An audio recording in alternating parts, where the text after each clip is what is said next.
All right, welcome back, everybody, to the Reinvent the Hunt podcast. Got Kevin Cook down there in the Outdoor Pro Shop, and Kenny upper corner. I'm not sure where he's at with respect to you guys, but he's up in my upper left-hand corner here. How you guys doing? Doing good. How are you? Good. Doing well. Just actually got done with dinner here. Nikki made some. Got to get the recipe on their Big Mac sliders with like venison or water buffalo. She used the water buffalo tonight, and man, are they awesome! They're like little mini, those little Hawaiian rolls you can get, and Hmm. ground water buffalo, some dill pickles, some special sauce, lettuce, tomato, and they're awesome. Throw a little tater tot action with that, and you're good to go. So There you had a go. good meal. I threw it in the hash real quick, and tonight will be kind of fun. We're going to talk about mid-season tactics and also rut activity, and we're going to time it better because it's Halloween this week, and we're definitely in Ohio. I'm seeing the pre-rut ramp up really hard since that cold day we had earlier this week, and then it got a little warm today, obviously, but the deer are moving like crazy here. How about you guys? Yeah, as Yeah. I was mentioning before we came in, it looks like a lot of my big deer have disappeared, but it's been really warm, and but the temperature's dropping off tonight. So I hope to see some action. Taking my grandson out this weekend, so we're Good, we're hoping to see something. absolutely. What about you, Kevin, down there? Yeah, I'm definitely starting to see pre-rut activities ramp up a little bit. Like you said, it's been warm around here. It's supposed to be 80 degrees here tomorrow, so it's not really that good. But there's a front moving in Friday. It's supposed to cool off a little bit. And then, the deer are going to rut around the same time they do every year. I mean, it's Yeah. it's going to be the same. So I'm going to burn up some PTO days next week and the week Yeah. after. Yeah, I'm seeing Let's on see. Facebook a lot of guys are like, well, it's rutcation time, and Oh they're yeah, off the next couple of weeks here, or starting after this week, and I don't think they can time it any better because it's definitely I like if you can shoot for that Halloween date, pretty much every year here in Ohio, the monsters start getting their feet. My big deer hasn't shown up, and you guys the same thing. He just kind of like vanished for a while here this week, and I don't know if he's out kind of staging, just kind of hanging out with some does. It might get hot. I know one thing I found mid-season before the rut, like pre-rut, these little guys are like, college frat boys running around yep, young chasing and does. dumb. You know what I'm saying? Like they're all Oh over the yeah. place. They're running across a road. They're getting hit. Like you dumb dumbs. What are you Oh guys doing? yeah, yeah. But then It's those always big the young boys, guys to start. Yeah. exactly. I just call them like the college frat boys running around early, and they're crazy. And it just seems like the big boys hang back and just take their time and know they're going to give that time due. And he disappeared. So I know Kenny, you mentioned your shooters kind of changed right before the episode here. Yeah, I mean I mean I had them on camera pretty frequently every night, both here on the property we live on and the property that's south of us about an hour. All of our big shooters were on every night coming through the cameras. And about a week ago, they just quit. Week and a half ago, they just quit. So Um, weird. yeah, it's weird, which is crazy, especially for the property that's south of us an hour. We generally through all of October going into this part of the end of October into November, we just start seeing the quantities grow of the number of what we would call shooter deer coming on, and we've not. I mean, does we're seeing does and little bucks. I'm talking year and a half olds. So it's just odd. It's an odd year so far. Yeah, and I have one that I've been really concentrating on. You've seen it a few times in the reels I made. And like I said, other than him, I did see this morning before I left the house. There's a back in the back of the food plot back there. There's a really nice eight, and he was definitely browsing around. Like it was pretty late in the morning for him to be out. I think it was like close to 8 o'clock a.m. when I saw him browsing around. But I could just tell he was like scent checking, just kind of cruising, starting to feel his dose a little bit. And then I saw a younger deer, like a 4 point back there. I think when I got back mid afternoon, I just randomly caught with my eye back in the woods cruising around. So, you're starting to see in Ohio for sure, they're starting to, move around a bit more. I agree with you guys. Things change so much in the deer woods that, you can run all the cameras and put all the feed out, mineral out you want in the world, but your whole dynamic changes this time of year. So it's a great time for this episode because as we enter into the rut, things just get absolutely crazy. You might see an absolute giant chasing a doe or pushing a doe midday pretty That you soon never for about a seen week and a half. before. Yeah, Mhm. Absolutely. absolutely. Absolutely. That's the exciting part. Like I know the last week or 2 weeks, like I had my camera set up on the scrape, and that deer that you've seen on social media, the one with the tall brow tines, yeah, Yeah. like 12-inch brow tines, like Browser. Yeah. it's yeah, Browser. That's his name, Browser. So Browser. he that was his scrape he was making on that camera, and I tell you what, in a week's time, there was like 12 different bucks checking out that scrape and all around that camera. And then I had a giant 9 pointer daylight this Sunday morning. So I went and Okay. sat there Sunday evening, but he didn't Nice. show. But Yeah. it was, yeah, he's probably a 150, I think. Wow. That's a nice That's With not deer. cool. 9 pointer. Like, I mean, well out past his years. Mass, like, it's a beautiful deer. I haven't posted him yet. I'm not going to. Well, So he lays on the ground. Yeah. we've been 10 to 15 degrees hotter than normal this time of year, and we've Hmm. had zero rain for almost Yeah. 2 months. So it is dry, dry, dry. Yeah. I would almost sitting here thinking that had I moved my cameras to some water sources, I bet I probably would have seen more. It is crazy dry. But we Yeah. get some rain coming in tonight, and then this weekend we'll have some rain. So I'm hoping with the temperatures dropping, we're getting down into the 60s, which is where we normally are in October. I think we'll start seeing them move. And like I said, I'm taking my grandson out this weekend, so temperatures are going to be right. Just hopefully the rest of the weather will play, and we'll see Yeah. what happens. Absolutely. Yeah. Yeah, I know. I had a great story come in. I was talking to a friend. It's actually Troy from Greenlight Outdoors last night. He harvested a real nice buck, Yeah, he and put down a hammer. yeah, and I wanted to hear, of course, the story of that whole thing. And I think he's out with his wife tonight for crossbow.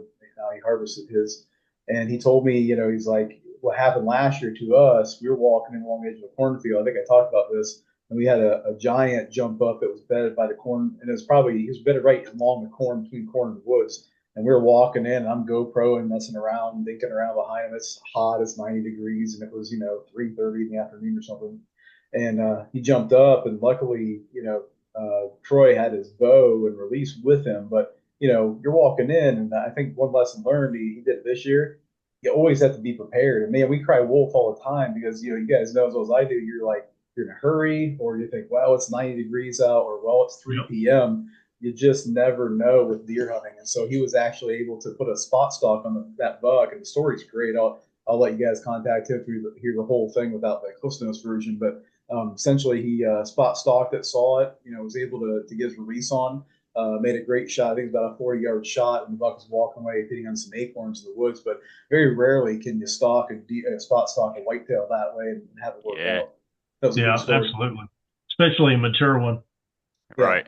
yeah, for Yeah, sure. normally when you jump them up, they'll be gone. They'll be a Yeah. mile away in They don't. 30 seconds. Yeah, I mean, yeah, you might have that one instance where they'll stop at 20 yards for just a split second, Yeah, but it probably Yeah. didn't know like what he was or anything. yeah, I don't think it did. I think sometimes you get that, like sometimes you get the sun behind you, it'll blot their eyes out, kind Hmm. of temporary blinds a little bit. They can't see you real well, or whatever the wind direction is doing. But situational, and I think that's really cool that we all can learn from that as deer hunters is like always be prepared because it's that one time.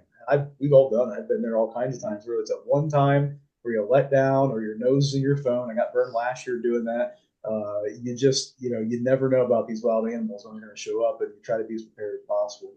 The joke around Mhm. our hunting camp was like, you go to use the bathroom out in the woods, especially during gun season, you better take a gun with you because I don't know how many times you're using the bathroom and there's just a deer walk by. It's Yeah. crazy. Yeah, all the Yeah, time, and yeah, it'd be the one time you didn't take your gun with you. So absolutely, absolutely. So going into rut here, just kind of pre-rut tactics. What do you guys do? I know one thing I like to do is I'll do a little bit of light rattling now. So it usually doesn't shove them off anymore, doesn't scare them too much. Usually you'll get those younger bucks being interested, and sometimes you get a mature come in just to see what's going on. If he wants to watch two young bucks, get at it a little bit. I know that happens a lot too this time of year. So what are your earlier rut tactics you guys like to try to do? Like you, I love rattling to begin with. Rattling, I think you can get away with light rattling starting about mid-October as it is anyway, Mhm. because it's more of a curiosity thing, right? mhm. They'll come and look to see who's doing what, who's on my property. But I think the closer you get to November 1st or Halloween, whichever one you like more, that the more a little more aggressive you can get with that rattling. And I do that. I just get a little more aggressive as I get closer into that turn of the page going into November. But by November 7th, I'm on them antlers when I rattle. I mean, it's an all out brawl is what I'm trying to recreate. Yeah. And I use a buck decoy a lot, but I never put a buck decoy out until probably the 2nd or 3rd of November. I've just never had luck any earlier. Mm-hmm. And but about around the 2nd or 3rd, I say that I think I actually put it out the first time I see a good, more mature 4.5-year-old or better that is in the daylight cruising. Then I'll put my buck decoy out, and I have great luck with a decoy. I know people say they hate them, scares them. Each deer is different, but I've had great luck. Okay. Great luck. See, that's something That's I something haven't I've used a never lot of. used. Yeah, Yeah, I I haven't agree. used. Yeah. And it's something, not that I'm against it. It's just one more thing to lug in the woods for me. I was just like, I don't feel like doing I it. The Yeah. one I bought goes in a bag, so it goes in. It's just a brown bag, and they are a little noisy. I pull it out. Um, I try to set it up, get there extra early. Try to set it up early, and if I walk out, it comes out. I mean, I just take it down, put it in the bag. If I know I'm going back, I'll stick it back under my blind or in my Sure. tree, underneath my tree stand inside the bag. Yeah. But then I put it back out. I mean, I've just had great luck. Spray it down. I spray it down with scent killer gold. Make sure all my scent's off of it. And then I walk away. I don't put any scent on it. I like, little scent wicks up around my stand, but I'll rattle and I'll grunt, and I've had great success with it. Yeah, that's something that I'd like to try more of. I'm with Kevin. I haven't really done the decoy too much. Use a doe decoy here and there. Like you said, Kenny, sometimes they'll get a little weary with it. Sometimes they'll come in crap. You see those videos on Facebook where they're just beating the crap out of these decoys and going at it. I know I've had success with some light running, with some light tickling of the antlers, rattle bags, so forth, early season. Of course, sensor, always good to employ depending on how you want to go about that tactic. But some people hunt scrapes, some people hunt rub lines. I think just being in the position in the woods where you can, funnel it down as close as you can and kind of roll the dice to give you the best percent chance possible of getting in range. I know I've seen big deer, and I think the biggest thing I do now is like I will randomly blindly call or rattle once every 15, 20 minutes, just to catch whatever might be walking by I can't see or out of range or in range of hearing but can't see it. I have had deer respond, and I try to really watch the buck. If it's a mature buck, you're going to know right away what he's up to, because if he just stops, freezes, and shoots a glance and stares right at your direction, my highly, I guess, highly suggest in all my experience of hunting, just literally go silent, because Yep. it's going Yeah, to know stop. it's going to come, it's going to wonder what the heck's going on. It's going to start wondering where that thing came from. Oh, yeah. Agreed. Yeah, Agreed. Yeah, if he stops and looks in your direction, just be Stop. silent. Yeah, yeah. Be silent. Yeah, I think as a young hunter, we all get excited, right? And I've been there. So you get excited, you're like, bah, bah, bah, bah, bah, bah, you're grunting, you're trying to, and a lot of times those mature deer can It's too sniff it much. out Yeah. and they'll know, hey, Hmm. that's something wrong. I can't see that deer. They want a visual on Yeah. that deer, and if they can't see anything, you can just tell by a mature buck. If they can't see it, it's almost like they know how far it should be away. They aren't going to like it if they keep hearing that. Hmm. Yeah. I generally, when I see one, I try to angle my call away from them and Yeah. get it. And I want them to think I'm going the other way. Get that attention. Yeah, I want that attention, but I want them to think it's that way from them, not towards them. Right. Right. I see guys all the time. They'll turn right towards them and grunt, and I'm like, when he looks, if I see Right him, at you. he's right. I agree with you. They can tell how far it is. I Hmm. fully weird. believe that. I agree with you too. Fully believe that. Every single mature buck I've ever had do that, it's like they can know approximately how far that noise should be, and they're looking real hard. But and then usually, you if you get lucky and you get one that starts to drift in and circle around, is going to use the wind to his advantage. But Hmm. I let him come. Like I get quiet. I get real quiet, and unless he hangs up and I hit a little, I'll cover the end of the grunt tube. And like I said, like you, Kenny, I'll angle it away left or right, and I'll A just little soft grunt. little soft, right, right, just a little soft grunt, just entice, and Hmm. and Yep. and, and any young hunter out there, we're just throwing things out there that work for us. Not saying they always do, but just entice it and just watch the body language. The biggest thing you can do as a young hunter, watch that deer's body language. It's going to tell you what you need to do. Oh yeah. Yeah, and stand placement, I think coming this time of year before you get into the full on rut is critical too. So my personal opinion is you mentioned staging areas there. As those little bucks are chasing, those big bucks are still they're off the trails. They're sniffing doe trails off of their trails. They're staging up, waiting for a little more darkness to come in at night, or they're just checking the fields early in the morning.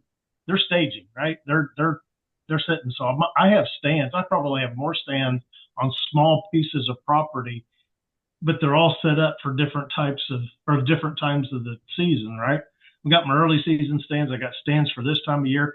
I'm in the rut. I'm all in field edges, man. I'm always on field edges. I can see an open field. I can see anything coming down the lines. And I think stand placement is almost as critical as any other tactic you use, whether it's rattling, calling, whatever you may do. Absolutely, for sure. Yeah, I agree. I agree with that. I remember one story from high school when I was just starting to learn archery. I think I may have said it before, but it was amazing to have happen. I'm sitting on the ground against a tree, it's dry out, it's getting dusk, and I would just hammer the grunt call, run, run. I knew there was one up on the hill, man, like a train down through those leaves, and he stopped probably 15, 20 yards in front of me, and the light was so dim at that point, I couldn't see him. Like it was like a last run grunt call, right? Try. And by the time it came in, it had gotten dark enough. I couldn't see, and I'm going, "What in the heck am I going to do?" Like this thing is bad. And sometimes, and it's what's fun. Like sometimes, as we enter the full rut stage, they're going to come in mad, wanting to fight. But anybody out there hunting this time of year where it's pre-rut, just do a little kind of investigation call or exploratory call. Just tickle it a little bit, see what's out there. You're going to get them wondering. That's the biggest thing you can Yep. do is get them wondering, and sometimes you'll get that big one come in. I've actually had a few times where I have made mistakes where I grunted at a mature buck and he completely took off the other way. I mean, it's just, sometimes the temperament, time of year, time of Yep. day situation too. I've had where they just completely blow or bust me and I'm going, what I do? It's just like, you always have that success, but most of the time you can figure out what they want to do. Yeah, I agree. I've had good bucks. I mean, like you talked, mature bucks. I use one of them, what is it, extinguisher? Extinguisher. Extinguishers, yeah. Extinguisher. I Yeah. love that thing. And I've been more successful calling deer in with that than I have anything else. But I've had mature bucks that right around this time of year that I grunt when I see them and I do a grunt, just try to get their attention. They don't even look, man. Nah, they just I keep see going. flag Yeah, and they they're don't care. gone, right? Hmm. And I'm Yeah. like, man, they've had their butt kicked before. That's the reason why they're out here. Yeah. there's there's something else around that's been kicking his ass. Yeah. Little bigger. I'm not Um, messing with him Yeah, anymore. right. Yeah. so do you guys use the bleat can at all?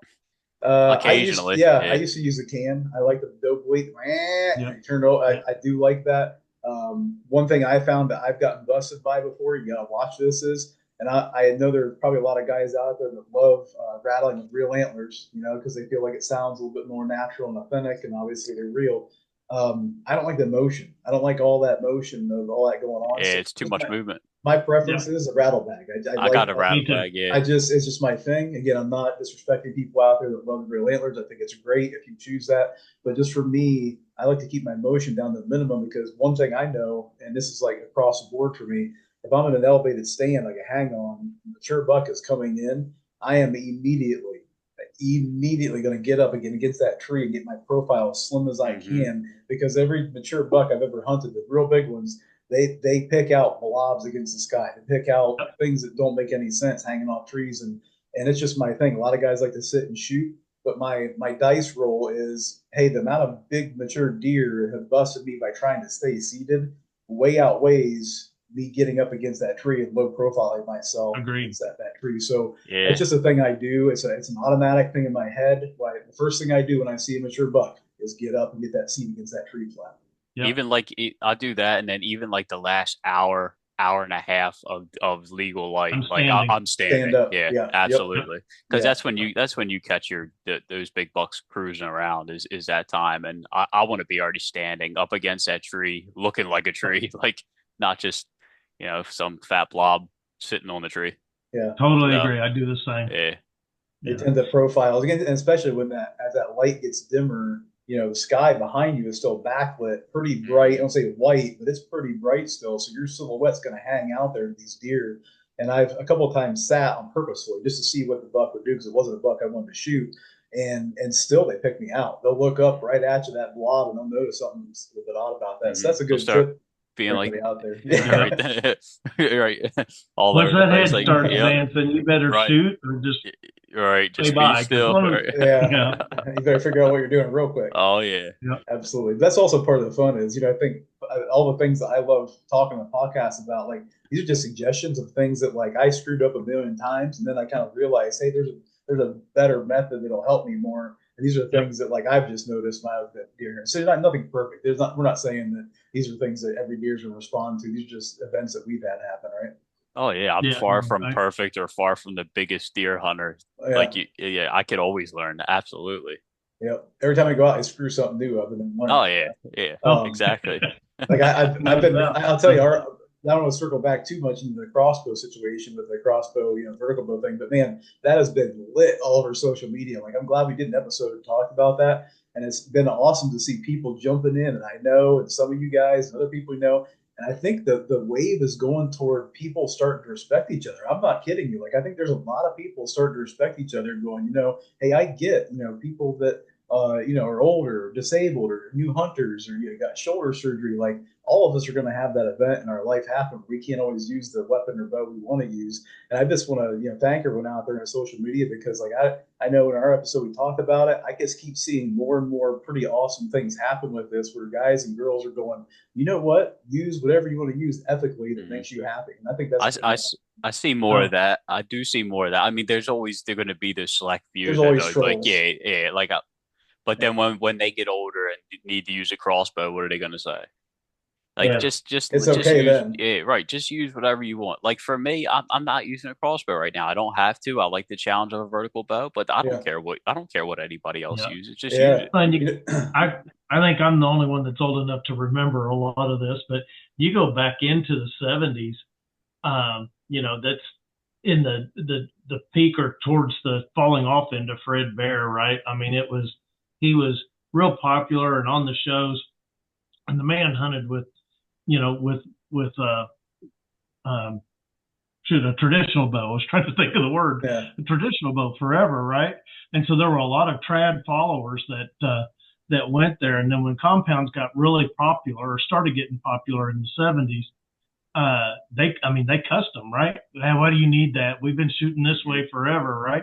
And now you come many years later, and well, even there was time if you was on a compound, if you had more than let 60% off let, the let you off. couldn't Yeah, get into Pope and Young, right? correct. Mhm. Yep, I mean, yep, and then it went to 80, and there was like, I don't want you in that same book that I'm in. I had to pull back the hard stuff, and Yeah, right, now right. everybody's yeah, 80% let off or more, and so the same thing happened with crossbows, man. When they came out, and then they started getting popular. Is the same thing, but you're right. People need to get there and it keeps them longer. I promote it from the aspect of kids. I mean, hmm you can take a 6 or 7 year old kid and get them shooting a crossbow a lot easier than you can a gun that recoils and has a lot of noise, right? yeah. Because True. then they get to flinching when they're young. And Right. that crossbow, it's completely different and it's quiet and it doesn't scare them and it's cool and they to me it's easier to do that and that's how you get more hunters out hmm there. Everybody tells you keep it fun for the kids and guns are scary, right? I mean they're scary when you're a little kid because they're hmm loud and that kick is depending on the size of the kid it could be too much for them even if it's a light gun. And I think this is an opportunity to train them up to guns and they get a longer season this way, right? hmm And that's Right. what I like. Yeah, it Yeah. gets Yeah. people in the woods earlier and then keeps them in the Mhm. woods, as they get older. Not everybody can Yeah. draw back a compound. It's that simple. Right. Well, I And I had think it fun. just keeps the tradition alive longer. Yeah, I had Yeah. fun this past week. I actually I broke out my old Matthews Creed XS, and man, I love that short axle to axle bow. I just put new strings in it a few years ago. I'm like, man, I miss that bow. I broke it out. I was slinging some clothes in the basement with that bow, and it's an older vertical bow, but really speed wise, it's not really. It's maybe 10 feet per second off of most compound speeds today with a regular Mhm. arrow hunting setup, and that's something that people don't know either. Like people think you need to get this blazing fast new compound that whatever manufacturer makes. And quite honestly, the technology has gotten so parallel in all these vertical bows now. Not so much crossbow, but even you got your like your mid range, your lower end crossbow, your efficiency crossbow that's 300 feet per second. Then you got your 400 feet per second category. Then you got your like 500 plus feet per second, Ferraris out there. And with compound bows, all of them, with a regular hunting arrow, say 500 grain, 550 grains, you're really slinging this thing, and most of them are about 265 to maybe 295 feet per second. So, Yeah. the technology is not crazy different than it was 10 years ago. Maybe vibrations less now, maybe it's smoother now, things like that. But I had fun getting that Matthews Creed XS out, and I want to shoot a deer with that this year just because I miss it. That was one of the best shooting bows I've ever had in my life, and it was one of my first compounds. So I champion people out there that shoot whatever they want to shoot. I respect people out there that shoot crossbows. They are amazingly efficient killing machines. They are highly efficient with a big mechanical cut broadhead on them, especially the one that shoots like a laser and doesn't, drifts. I think, Which I one think, would you be talking about, Josh? Yeah, I don't know what you're talking about. But uh, these high, there is nothing more terrifyingly efficient to me personally as an archer than one of these high speed crossbows with a laser shooting mechanical big cut broadhead on it. It will just annihilate the organs through an animal and kill it efficiently and as quickly as possible for a hunter. Now, that being said, if you're a hunter that loves tuning your arrows to a big old fixed blade, a heavy fixed blade, you like that inertia, momentum, and you like that stability of that giant solid piece of metal hanging out there, that's awesome. I champion that too. And you're a traditional hunter and you're throwing a chunk of metal out there at 20, 30 yards. I champion that too. So like, you got to respect each other, and I really appreciate people out there that do that because there's so much to there's an art to every bow you're using. You guys know what I'm talking about? Like every bow you use has a little bit different technique and art to it to make it fun. Yeah. And, you bring up a lot of good points too about arrows and broadheads. You got to respect it all. For the longest time, because I've had shoulder surgery, I can't draw back a heavy weight. My bow is set at 62 pounds, and I've been burned by mechanicals. You hit them just wrong. They don't penetrate the bone like you need, and so I've shot fixed blade forever.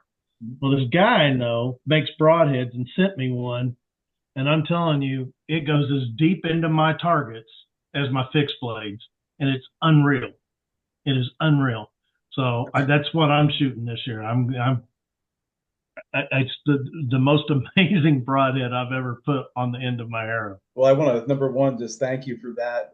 Obviously, there's a lot of choices people can make out there, and again, I'm going to say this: I support and I'm going to applaud anybody taking any head they want to use and making a great shot with it because it comes down to the accurate shot first of all. But second of all, there are some things about the design of the clothes we can get into later if you want to. But I literally have never honestly seen a head penetrate with so much kinetic energy and blow through so many animals. I mean, we're talking Cape buffalo, moose, tough animals around the world.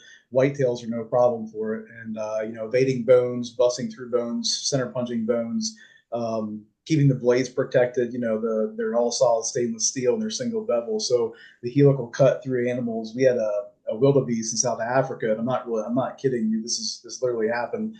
They sent me pictures. They harvested it. It was a pass through shot, and they went to take it back to the shop to dress it. And when they opened up the cavity, the Clovis actually helically cut and severed every artery across the top of the heart. The heart fell out of the cavity. Like I'm not kidding you. It was. I mean, you can't make that stuff up.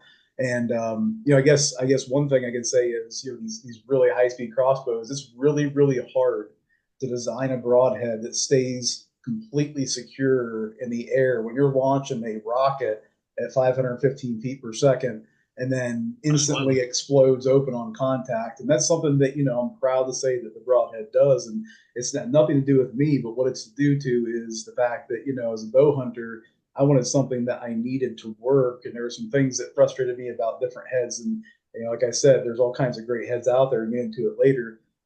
But I am super proud when people send me a harvest picture, a kid, a husband or a wife out there. That's the best reward of my life to me is seeing that efficient harvest, people happy with the performance, and then they're just kind of blown away by the penetration of the broadhead coupled with the flight. So it's been fun. But I think, as you get into the rut activity here, it's ramping up. You're going to see, like Kevin said, you're going to see these mega giants you've never seen before chasing those into your property, and it just happens so fast. I mean, we've all been there. You never seen this giant buck before, and all of a sudden it's right there in front of you. And I think the one thing that I want to make sure I promise people out there, this is, to all the customers that have bought the broadhead or might buy the broadhead, the one thing I can promise you is this: when you have that buck of a lifetime or that high dollar hunt in front of you, and you have one opportunity to make the shot and the kill of a lifetime, that's one thing that literally cannot fail from the moment of the release, the moment the trigger is pulled Agreed. to impact. It will do its job, and I guarantee you, with 100% accuracy, it cannot fail at those moments. And that's a huge thing for me to promise people out there. I know it's stepping out there for a broadhead company, but it literally cannot. So I appreciate people trusting us with the performance. I appreciate the harvest, and I take it very, very seriously. So it's one of these things where as we go into the rut, I understand the energy, the time, the money, the game cameras, the scent wear, the clothing choices, the stand choices, and it comes down to one single moment when you let go of that bolt or arrow, and it has to perform. Yep. I totally agree. Totally It, agree. it blew apart the inside of that 8 pointer I shot last year. I tell you that. Oh, It I'm a was believer. I carnage. mean, Yeah, biggest buck I ever shot, I did not get to bring home. I saw him 3 days later, still with the broadhead stuck in the scapula. Um, but it was a mechanical and it just stuck. And and yeah. I mean, I've made that same shot 100 times with fixed blades and they just tear right through. This is the first mechanical that I fully believe would act just like my fixed blade. It just I had a Yeah. guy. You guys see that hog, that crossboard yep, picture video I Hmm. posted today? Okay, yep, so when I went down to initially test this broad design years ago, after engineering it, the guy said, no, you can't use that on this crossboard. The gristle plates are too thick on each shoulder. That's 2 inches of fat. It'll never get through this bore. And I said, well, I'm paying for this hunt. This is a new broad design. Would you please let me try this? Because I had full faith it would be fine.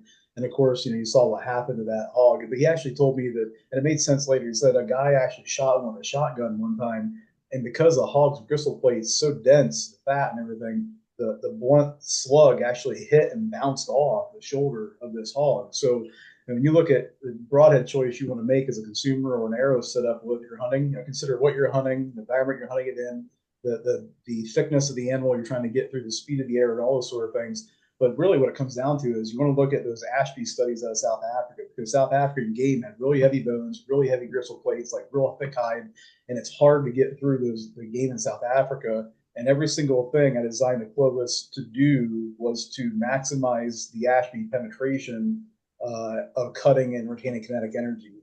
And that single bevel bone splitting technology, it's pretty crazy what single bevels do. And I am a huge supporter of single bevel broadheads. Double bevels are great.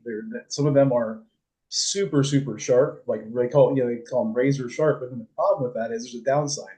If you get your blades They to be break. so thin that they are super razor sharp, the moment they hit a bone, they are just chattering the edge, they're rolling the right. edge, they're cheering off. And so I want everyone out there to know, like this is something that's different. Like you always think in the hype is you want the sharpest thing possible.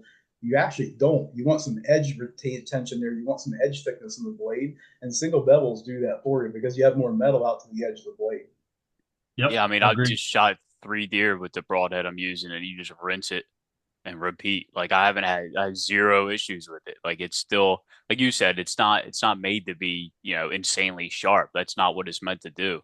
Right. It's meant to have the single bevel have some strength behind it so it doesn't break. I haven't broken a set of blades yet. And we've had and all season. I'm waiting on someone to call me and tell me they've broken a blade and all because it just that they're solid stainless steel and no one's called me yet all season. We haven't had a blade do anything. But what you have is you got those ribs that you got to get through and there's just like there's so many different design parameters in the broadhead. You think about this all night long. I know I do. But you want to cut through the ribs sometimes. Sometimes you want to pivot around the bone. Sometimes you got to center punch it and just break through. But I think the one thing I've noticed a lot is when you have a broadhead and then there's a lot of different brands out there, but when you have a broadhead that locks, when the blade, everybody with blades to lock, okay? The problem is when blades lock, they get deflected off Hmm. bone, right, Yep. left, all sorts of directions in the deer. They have to drag through ribs and bust through ribs. They can't fold and open back up They and break. pivot. And then eventually, yeah, they come back and they slam the back of the barrel. They start breaking and bending in the back end. There's so much force there on those small thin blades, and a lot of them are 32 thousandths thick. Ours happen to be 39 thousandths thick and solid. But when you look at those vented blades, like there's a lot of force going on there, and so from the sheer physics, what I want to do with our broadhead is when it passes through animals, I try to design it so the best it can is also protecting its own blades. It's not having a chance to shear off, bend, break, and do weird things going through animals. Yeah. Well, and the cost that you pay for any of these broadheads today, you want to use them more than once, Yeah, you want right? to do the best you can to design a broadhead that is reusable more than once. Obviously, we Yep. all know a fixed blade single chunk of metal is going to hold up better than a mechanical of any design or any type of brand. But then what you get is I just in my personal preference, the flight of the mechanical just in a cut way outweighs the reusability of a big old fixed blade head. And there's some Agreed. things you can do to change that too. And I'm not saying I don't like fixed blades. I do. I love them. I just don't personally want to take the time to tune every single fixed blade to every single arrow setup because my brain, and I'm going to throw this out there and see if you guys do the same thing because I do. Okay. When I use my fixed blades, which I love, and I've used all sorts of fixed blades, I've got the thing tuned, it's shooting good. For some reason, when I hunt with my fixed blades, and our new Carnivora V2 coming out, which should roll out next spring, I'm hoping to get it done, will shoot real well. But like with every fixed blade, the last thing goes through my mind is I'm afraid it's going to wind plane. Like for some reason, when I like it's a mental thing for me, and for some reason, with mechanical, when those blades are tucked in, and I know it's ballistic, I just feel so much more confidence in my shot placement with mechanical. It may just be me, Yep. but it's just a thing. So No, I agree. I agree. So